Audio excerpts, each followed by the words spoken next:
राज्यात काँग्रेस, राष्ट्रवादी काँग्रेस व शिवसेना पक्षाने एकत्र येऊन महाविकास आघाडी सरकार स्थापन करताना किमान समान कार्यक्रमाच्या आधारे हे सरकार चालवण्याचे ठरले होते। कोरोना संकटामुळे त्याची अंमलबजावणी करण्यात अडथळा आला होता, परंतु आता परिस्थिती पूर्वपदावर येत असल्याने किमान समान कार्यक्रमाची अंमलबजावणी करावी अशी मागणी महाराष्ट्र प्रदेश काँग्रेस कमिटीचे अध्यक्ष नाना पटोले यांनी मुख्यमंत्री उद्धव ठाकरे यांच्याकडे केली आहे। महाविकास आघाडीमध्ये नाराजी असल्याच्या चर्चा दरम्यान नाना पटोलेंनी हे पत्र पाठवलेलं आहे। बातों का इम्प्लीमेंट वहाँ पे किया गया है। आपको याद होगा कि अंधेरे की सरकार जो बनी थी अपने राज्य में, वो गिरने के बाद 80 घंटे में गिरने के बाद जो राजकीय अस्थिरता महाराष्ट्र में बनी, उसमें शिवसेना के हाईकमांड और एनसीपी का हाईकमांड हमारे नेता सोनिया जी से उनने बात की और उसमें एक कॉमन मिनिमम प्रोग्राम हमारे नेता सोनिया जी गांधी ने दिया, उसका इम्प्लीमेंटेशन हो, ये भूमिका हमने रखी है। आपको याद होगा कि ये सरकार बनने के बाद पूरे देश में जो कोरोना की परिस्थिति निर्माण हुई और उसमें महाराष्ट्र के मुख्यमंत्री उद्धव जी ठाकरे जी ने जिस तरह से उस कोरोना को संभाला, देश में अपने राज्य में जीवित हानि कम करने का काम उन्होंने किया और पूरे देश में सबसे अच्छा काम कोरोना में उन्होंने किया।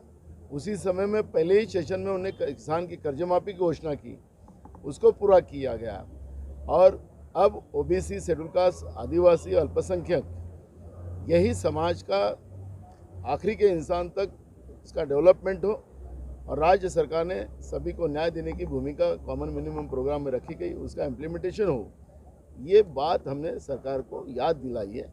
और ये कोई गैर नहीं है, जो प्रोग्राम के आधार पर ये सरकार बनी है उसका इम्प्लीमेंटेशन हो, ये भूमिका कांग्रेस की है। सीएम आपको याद होगा कि तेलंगाना के मुख्यमंत्री उनने भी एक ठहराव कर लिया है, इसलिए मैं उस खेमे में नहीं जाना चाहता, मैं उस विचार में जाना नहीं चाहता।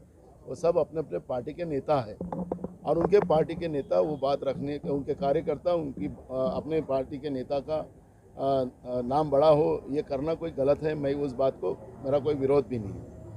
लेकिन राष्ट्रीय पार्टी कांग्रेस है और बीजेपी का मुकाबला कांग्रेस से कर सकती है और यूपीए का नेतृत्व कांग्रेस ही कर सकता है, ये सब लोग जानते हैं, मानते हैं।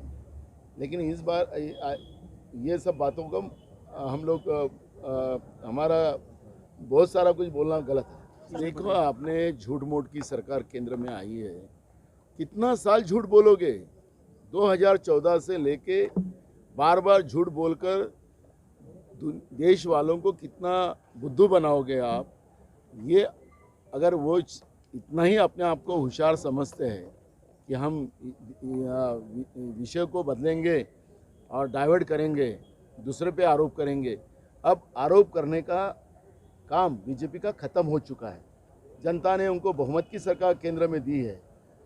146 दिन में जब 5 राज्यों के चुनाव चल रहे थे, तब 1 पैसे की बढ़त डीजल, पेट्रोल और जीवनावश्यक वस्तु में नहीं हुई, एलपीजी में नहीं हुई।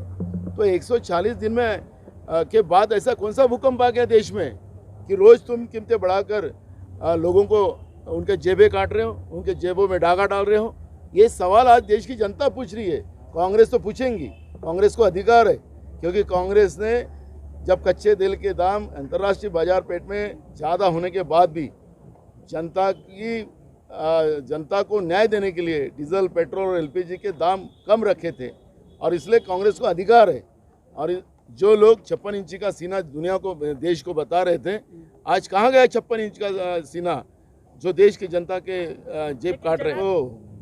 मैं आपको दिया का उदाहरण देता हूँ। दिया जब बुझता है ना तो थोड़ा सा उजाला ज़्यादा होता है, आने वाला कल आपको पता रहेगा।